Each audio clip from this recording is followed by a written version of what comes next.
una serie de vesículas, vesículas de distintos tamaños, con distintas densidades, que hoy se sabe el significado celular que tienen. Como veníamos viendo, todas las proteínas se sintetizan, empieza su síntesis en el citosol, y dependiendo si tenían péptido señal o no, las que no tienen péptido señal se quedaban como residentes y completaban su síntesis en el citosol, mientras que las que presentaban, recuerdan, el péptido señal, podían completar totalmente su traducción y ser transportadas a los distintos compartimentos para darle su identidad. Y es lo que habíamos visto en la clase pasada. Y nos habíamos detenido en particular aquellas que tenían destino retículo, en la cual se detenía la traducción por la partícula de reconocimiento de la señal y todo el polisoma se dirigía a la superficie del retículo y continuaba la translocación cotraduccional. La gran mayoría de las proteínas que se sintetizan en el retículo endoplasmático van a quedar insertas en la membrana y muchísimas otras van a quedar solubles dentro del retículo. Pero estas proteínas no se quedan en el retículo, sino que van a dirigirse a otros compartimentos, y el tránsito de estas proteínas insertas o solubles lo hace a través de un tránsito vesicular. Este tránsito vesicular, que significa la formación de vesículas, implica que las proteínas que están insertas o que estén solubles van a tener que ser clasificadas, distribuidas, para que lleguen al destino final, que puede ser la membrana o que pueden ser los lisosomas.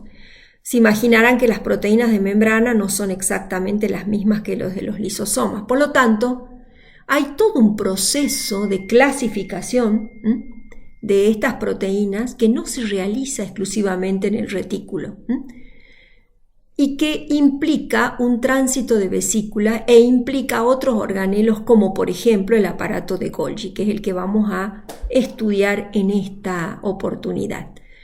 A su vez, cuando hablamos de un tránsito vesicular que tiene un destino fundamentalmente membrana celular, se introduce un nuevo término que sería el término de vía secretora.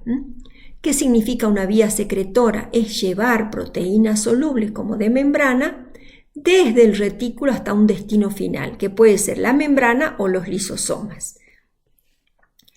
Estas proteínas, por ejemplo, solubles, que están encerradas en esas vesículas, generalmente su destino es extracelular.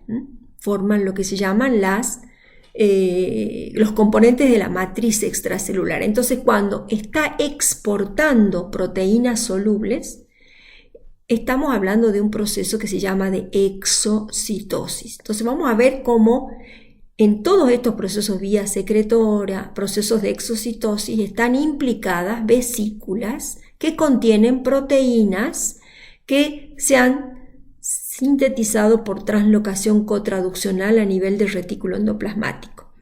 Al mismo tiempo, hay otro fenómeno. Las células incorporan matriz o incorporan productos, y esos productos como son grandes, van a ser incorporados rodeados de membrana. Entonces estamos hablando de una vía endocítica, y este material que ha sido incorporado tiene que sufrir un procesamiento. Entonces vamos a encontrar una serie de vesículas de transporte que ingresan a la célula, en el cual van a interactuar con muchas vesículas que vienen de la vía secretora. Bien, entonces aquí estamos graficando esto que estamos señalando. Los productos que se han sintetizado en el retículo van a ser encerrados en vesículas, tienen que ser transformados en el Golgi y van a ser clasificados y van a sufrir distintos destinos, tanto secreción, exocitosis, formación de lisosomas, incorporación de membrana. Asimismo, productos que se incorporan desde la célula también, desde la membrana, son encerrados en bolsitas, en vesículas, y tienen que ser procesados y digeridos. Entonces estamos hablando de un intenso tráfico vesicular. Estas vesículas que se observan en microscopía electrónica de transmisión, en realidad a ellas esta formación, este movimiento, esta fusión, en estos procesos que estamos mencionando participan una maquinaria fina y exquisita de proteínas que colaboran en la formación, fusión y transformación de este tráfico vesicular entre estos organelos que estamos viendo que están involucrados. Quienes han desentrañado la maquinaria que regula el tráfico vesicular son Rothman, Sheckman y Sudfrow, a los cuales se les otorgó en el año 2013 el Premio Nobel de Medicina y Fisiología.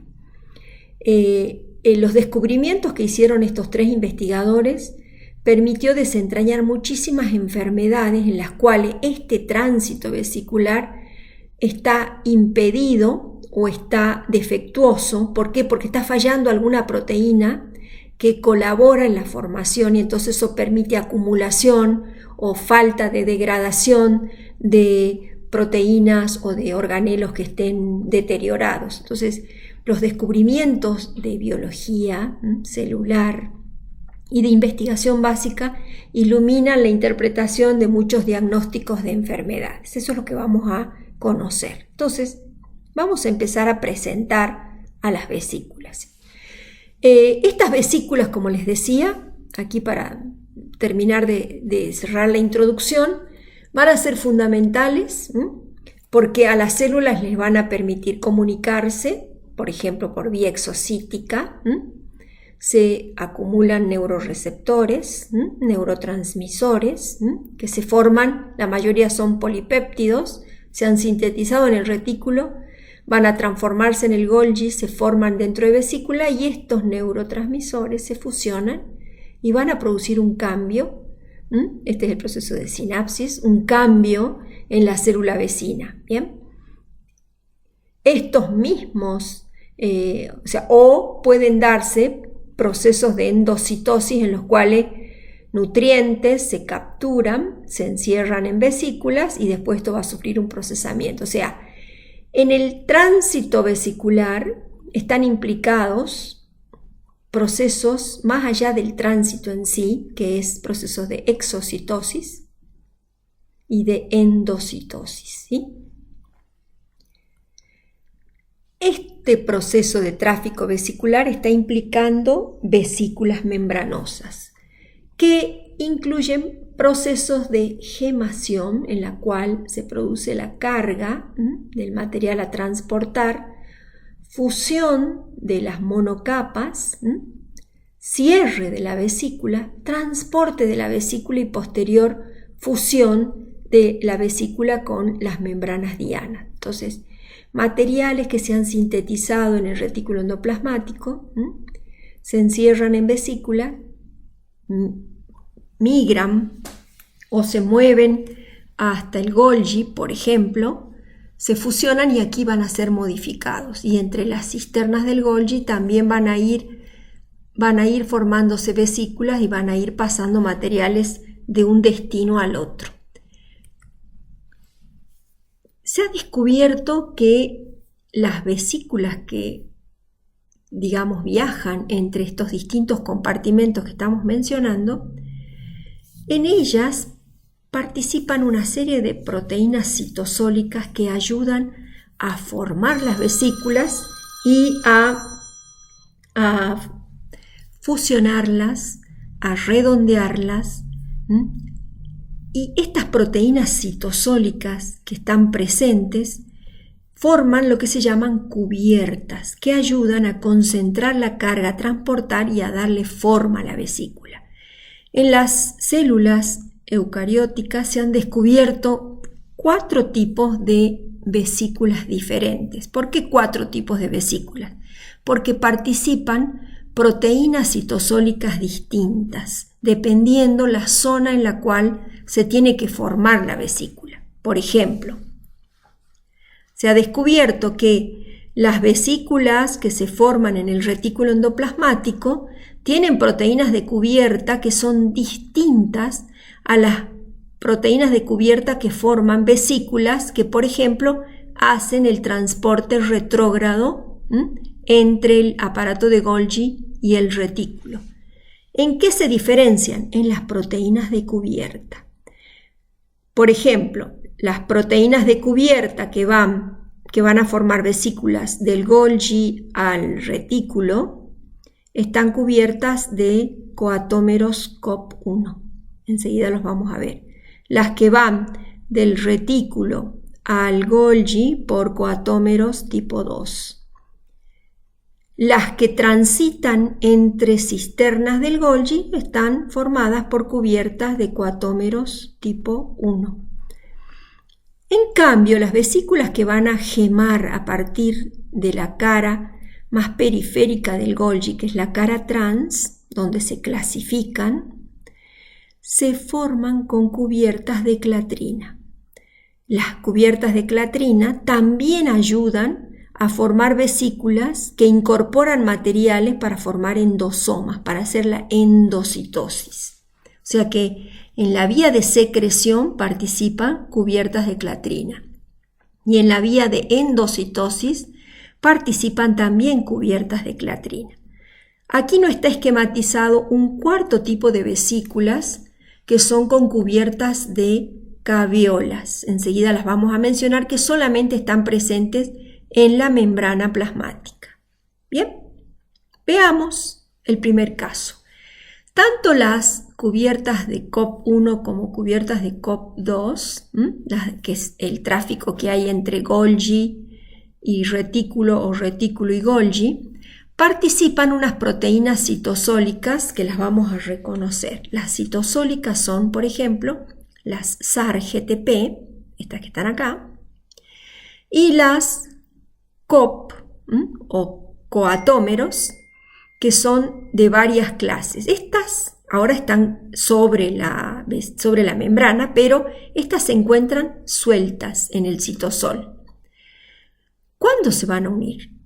Para que se unan y ayuden a formar la vesícula, tiene que suceder otra cosa en la membrana, por ejemplo, en este caso, del retículo.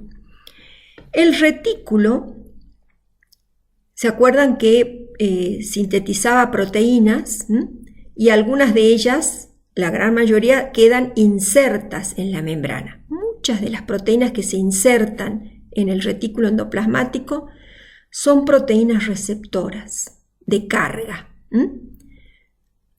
Todas las que podían translocar directamente son proteínas solubles. Estas proteínas solubles que están aquí hay de varios tipos. Algunas son enzimas residentes del retículo, pero muchas van a ser proteínas que se tienen que transportar en la carga para ser llevadas, para ser modificadas en el Golgi. Entonces, cada una de estas proteínas solubles que tienen que ser transportadas tienen que ser capturadas por un receptor. Este receptor de carga es fundamental. ¿Por qué? Porque los receptores de carga, estas proteínas de transmembrana, tienen un sitio citosólico que cuando se unen a su carga cambian de conformación y convocan a las proteínas SAR y a las proteínas, a uno de los componentes de la cubierta COP. Estas proteínas se insertan entonces aquí en la vesícula y las SAR también se insertan en la membrana, de tal manera que empiezan a movilizar a los receptores que tienen la carga y los concentran. Fíjense, acá yo tengo la COP que está unida a este receptor y que está unido a su carga, de tal manera que se produce el concentrado de receptores y parte del coatómero. Las SARs, ¿qué es lo que hacen? Convocan a la otra proteína citosólica que sería el coatómero, de tal manera que esto empieza a concentrar y a formar una especie de jaula alrededor, de tal manera que empieza a tirar como si fuera una especie de sopapa.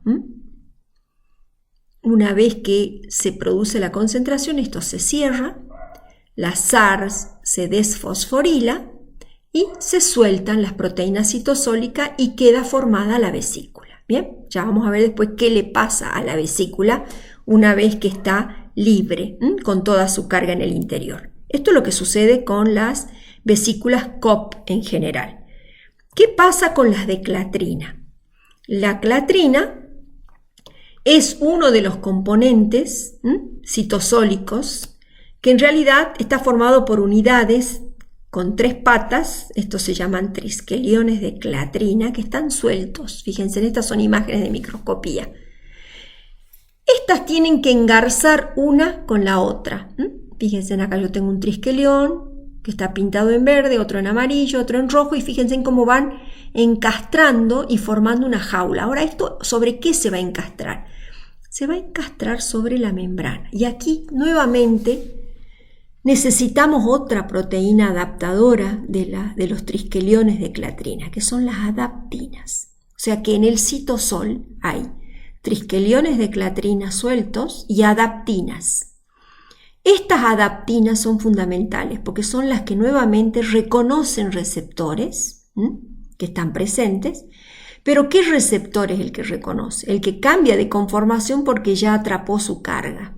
Entonces la adaptina se une al receptor y la adaptina convoca al triskelión y se va produciendo el concentrado de la carga. Cuando se van adaptando los triskeliones se va produciendo un levantamiento de esta membrana de tal manera que esto termina elevándose y se cierra la jaula. Acá ustedes están viendo, fíjense, más chiquitas. Va a ir creciendo y se va a ir cerrando la jaula. ¿Qué sucede con este cuello? Participa otra proteína citosólica que son las dinaminas, que están asociadas a GTP, que producen un estrangulamiento del cuello de tal manera que terminan fusionando las monocapas y cerrando la vesícula. Miren en las imágenes los lazos de dinamina que van estrangulando el cuello de la vesícula. Una vez que se cerró la vesícula, se sueltan las adaptinas, se sueltan las clatrinas y la vesícula queda liberada. O sea que aquí podemos imaginarnos tanto a nivel de retículo como a nivel de aparato de Golgi en la parte trans, cómo se van soltando estas vesículas. Entonces ahora, una vez que están liberadas las vesículas, ¿cómo hacen las vesículas para llegar a su destino o reconocer su destino? Aquí tenemos más imágenes de las adaptinas.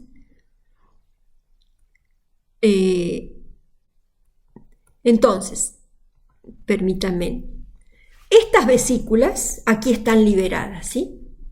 Entonces, estas vesículas tienen que llegar a su destino y fusionarse con la membrana destino. Antes de hablar de la fusión, voy a hablar de la cuarto tipo de vesículas, que son las caviolas. Las caviolas son pequeñas vesículas que se forman a nivel de membrana celular, que se ha visto fundamentalmente en enterocitos y en células fundamentalmente del epitelio. ¿Qué se ve? Se ve que son pequeñas fosas que cargan nutrientes. Aquí cargan, pueden cargar, por ejemplo, pequeñas cadenas de aminoácidos, disacáridos, pueden cargar oligopéptidos. ¿Y cómo se producen? Son invaginaciones de membrana, y cuando se las ha visto con criofractura se ha visto que son distintas de las de clatrina, porque acuérdense que en la membrana también se producían vesículas endocíticas de material de carga, pero con cubiertas de clatrina, o sea, tienen adaptinas y clatrinas. A diferencia de las clatrinas, tienen una ornamentación más bien de tipo lineal. Cuando se las estudió, se descubrió que en el citosol existen también proteínas que se denominan caviolinas. Estas caviolinas se insertan, o sea, no es que están como las de clatrina y los coatómeros por fuera. Estas directamente se insertan dentro de las bicapas de la región de la membrana y van a producir, como se unen entre ellas, van a producir la formación de la vesícula. ¿Qué se ha visto? ¿A quiénes se insertan las cabiolinas? Y aquí están entrando a jugar un rol muy importante las balsas lipídicas. Aquí yo tengo ejemplificado una balsa lipídica en una membrana celular, que es donde están. Acá no están señalizados, pero normalmente las balsas lipídicas llevaban proteínas específicas que se consideran que son fundamentalmente receptoras. ¿Cómo están trabajando balsas lipídicas y caviolas? Si esta balsa lipídica tiene un receptor específico para captar un nutriente en particular, entonces lo capta. Imaginémonos que hay otra balsa lipídica que está por acá y otra más allá. Entonces, estas balsas lipídicas captan los nutrientes y empiezan a desplazarse y empiezan a unirse. ¿Y quiénes son las que las captan? Las captan cabiolinas. Entonces las cabiolinas las captan desde abajo y las empiezan a mover. Entonces aquí ustedes pueden ver que yo tengo varias balsas lipídicas fusionadas. Por supuesto que acá no está graficado lo que han captado los receptores. Entonces estas balsas lipídicas están unidas, las cabiolinas las han unido, esto se termina fusionando y se forma la vesícula de cabiolinas. Aquí tienen varias fotografías para que vean las funciones que se proponen para las cabiolinas, qué es lo que estarían transportando, y el defecto o la mutación en cabiolinas provoca que no se forman bien las caviolas, se pierdan estas y están encontrando que se pueden afectar la contractibilidad, por ejemplo, de los miocitos, las células del corazón. Bueno, hay muchas enfermedades que se están describiendo asociadas a mutaciones de cabiolinas y falta de formación de caviolas. Pero bueno, aquí tienen un poco más de información para que ustedes puedan leer, pero vamos a tratar qué sucede entonces con todas estas vesículas que se han ido formando. O sea, yo tengo vesículas que pueden ser producto de formación por coatómeros, vesículas formadas por clatrinas, vesículas formadas por cabiolinas. Bien, una vez que las vesículas se han desprendido de su cubierta y quedan libres, entran a jugar dos grupos de proteínas fundamentales. Proteínas que son específicas para reconocer el destino, que son las proteínas del grupo RAP, y proteínas SNAR que permiten la fusión de las vesículas. Por ejemplo, se ha descubierto que las proteínas RAP son específicas dependiendo el destino. Por ejemplo, las que van del retículo al Golgi se van a tener RAP1 o RAP1B o RAP2, que van a ser distintas de las RAP que están presentes en las vesículas que tienen que volver del Golgi al retículo, y así sucesivamente. ¿Esto cómo se ha descubierto? Hay muchas vesículas que erran, diríamos, su destino y terminan en otros lugares, o entran a fusionarse y forman acumulaciones de materiales, y eso provoca enfermedades. Alguna de las enfermedades neurodegenerativas falla en el tránsito y en el destino de las vesículas. Entonces, el estudio de las RAP es fundamental. Veamos cómo trabaja. Las RAP, una vez que la vesícula se ha formado, por supuesto que ya incorpora la RAP, ya tiene incorporada en la membrana la RAP destino. Supongamos que esta sea una vesícula que se ha formado en el retículo endoplasmático rugoso y tiene que ir al Golgi. Entonces ya tiene inserta su RAP GTP.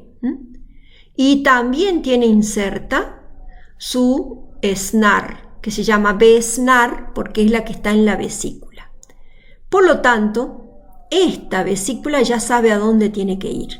Esta vesícula va a ser atrapada por una proteína motor que la va a unir al citoesqueleto y la va a empezar a mover. ahora esta vesícula, ¿cómo va a buscar una RAP receptora específica de la RAP que está en la vesícula?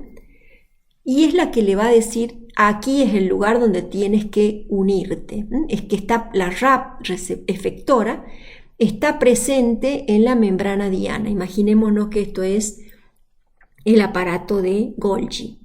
Entonces, una vez que reconoce la RAP GTP-A, la RAP efectora, y la acerca, fíjense, la acerca, entran en contacto las SNAR. En la membrana diana hay otra proteína SNAR, que es la T-SNAR, de tal manera que estas dos se reconocen y se describe, proponen que hay un efecto torniquete entre ambas, B-SNAR y T-SNAR, que provoca el acercamiento de la vesícula, ¿sí? Entonces fíjense, aquí están acercando, aquí entra a participar a este nivel, hay otra proteína que ayuda en la fusión de las dos membranas, de tal manera que después se unifiquen y puedan compartir contenidos, ¿sí? Las vesículas no solamente se van a unir a membranas diana como las del aparato de Golgi o a las membranas de la membrana celular, sino que las vesículas pueden fusionarse entre sí y agrandar las vesículas. Y ahí se ha visto que participan fundamentalmente otras proteínas que están presentes en ambas vesículas que actúan como puentes y permiten la unión entre ambas vesículas. ¿Bien? Entonces aquí los invito a que después ustedes vean el detalle de las RAP. No es que les vamos a pedir que se acuerden qué RAP tiene cada vesícula, pero es más que nada para que vean la cantidad de proteínas específicas que tienen cada una de las vesículas para saber exactamente hacia dónde tienen que ir. ¿Bien? Entonces, aquí estamos viendo la emisión, la gemación de las vesículas, cómo pueden estas ir fusionándose y formar agregados túbulo-vesiculares, y aquí participan, estos puntitos que ustedes están viendo acá, es citoesqueleto cortado en corte transversal, que en realidad es, por ejemplo, en este caso un microtúbulo con proteínas motor que van llevando estas vesículas hacia su destino. Entonces pueden las vesículas fusionarse y formar estructuras un poco más grandes y al mismo tiempo pueden gemar de ellas mismas. ¿Bien? Entonces habíamos visto que uno de los destinos fundamentales de este tráfico vesicular es el tránsito hacia el aparato de Golgi. ¿Bien? ¿Por qué recibe el nombre de aparato de Golgi? Porque quien lo describió por primera vez y sin la ayuda de microscopía es Camillo Golgi, que inventó varias técnicas de coloración y puso en evidencia en células nerviosas toda una red que se teñía de oscuro y que después con la microscopía electrónica reveló que se trataba de una serie de bolsas y vesículas que se ubican cerca del núcleo. En las células animales tenemos un gran aparato de Golgi cerca del núcleo. Fíjense, acá está teñido con fluorocromos. Bien, todo esto es el Golgi en células animales. Y en las plantas hay varios aparatos de Golgi que se interconectan por túbulos, por eso hablamos de dictiosomas. Pero en general, todos, grandes o pequeños, van a tener esta morfología. Bolsas apiladas, una sobre otra, con vesículas de ambos lados, más chiquitas y más grandes. Por convención se ha decidido que las cisternas y bolsas que están cerca del retículo endoplasmático se denomina la red y las cisternas cis, la cara cis, cerca del retículo. Y la cara que está opuesta al retículo, y que en realidad está mirando, diríamos, hacia la membrana celular, se denomina cara trans. Y en el medio, las cisternas que se ven son las cisternas mediales. Bien, estas bolsas de membranas contienen una cantidad enorme de enzimas que por supuesto han sido sintetizadas en el retículo endoplasmático y han llegado por tráfico vesicular a las cisternas y se ubican en cada una de ellas y que van a participar en procesos fundamentales que se realizan en el Golgi. Fundamentalmente allí se sintetiza una gran cantidad de hidratos de carbono, glúcidos, que se adicionan a las proteínas, a los fosfolípidos, tanto solubles como de membrana, y completan el proceso de glucosilación fundamental que después va a jugar un rol excepcional en la membrana celular. ¿Bien? Y por ejemplo en las células de las plantas es el lugar fundamental para sintetizar la celulosa y combinar combinar proteínas con hidratos de carbono y formar los distintos peptidoglucanos que forman parte de las paredes celulares, por ejemplo. Tanto paredes celulares de hongos como paredes celulares de plantas, ¿sí? Entre el retículo y el Golgi hay un tráfico enorme de proteínas y que fundamentalmente de proteínas que son o enzimas residentes o proteínas que después van a ser exportadas, que pueden tener destino lisosomas, destino membrana, etc. Y también hay un tráfico retrógrado de recuperación de receptores. Acuérdense que acá la carga se cargaba con un receptor y ese receptor es específico de cada una de las proteínas. Entonces esos receptores se recuperan por vía retrógrada. ¿Bien? Entonces por eso intervienen las cubiertas COP1 para recuperar receptores y por ahí residentes de enzimas que por ahí pueden haber ido al Golgi. Y también se van a recuperar receptores entre cada una de las distintas cisternas. ¿Bien? La fluorescencia y los marcadores fluorescentes, al reconocer distintas enzimas que están presentes en el Golgi, han permitido ubicarlas en distintas cisternas, lo que está hablando de una especificidad de procesos tanto en la cara cis como en la zona medial como en la cara trans. O sea que el Golgi no es homogéneo. El Golgi tiene especializaciones de procesos en cada una de sus cisternas. Hay dos teorías en cuanto a la formación y al funcionamiento del Golgi, que en todo caso la vamos a dejar para el encuentro que vamos a tener presencial, para no confundirlos. Lo que sí importa destacar es entonces que cada una de las cisternas tiene o se han identificado una cantidad enorme de enzimas que trabajan, por ejemplo, fíjense, esto es fundamentalmente lo que le sucede a las enzimas lisosómicas que entran y que empiezan a sufrir procesos de fosforilación. Son todas enzimas que van a trabajar. En otros compartimentos se eliminan las manosas, ¿sí? Se adicionan glucosaminoglicanos. A otro grupo de proteínas, ¿sí?, se le van a agregar otro tipo de oligosacáridos. Ahora les voy a mostrar. ¿Por qué? Porque a cada grupo de proteínas que van entrando, y aparte de los hidratos de carbono que se sintetizan, le va a dar identidad a los distintos tipos de proteínas que están, no solo de membrana, que están insertas, o de lípidos, que son componentes de la bicapa.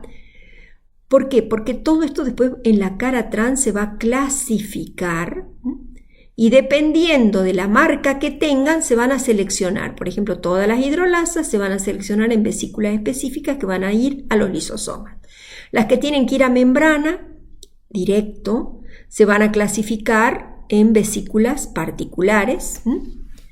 Otras vesículas se van a almacenar y van a depender de funciones o de señales para que se fusionen con la membrana. O sea que toda esta clasificación se va a hacer básicamente en función de la glucosilación que se ha dado en el Golgi. Bien.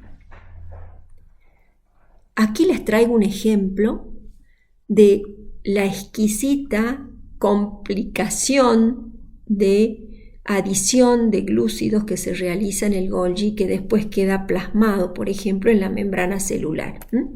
Aquí ustedes están viendo glucolípidos y glucoproteínas. Toda esta adición de azúcares ha sido realizada en el Golgi.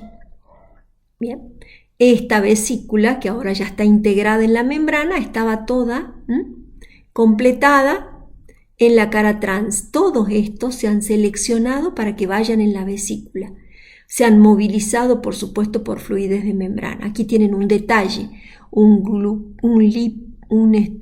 glucolípido con un arbolito pequeño, por ejemplo, de glicanos, ¿sí? Y acá tengo una proteína transmembrana que está, fíjense, ricamente glucosilada en distintos sectores.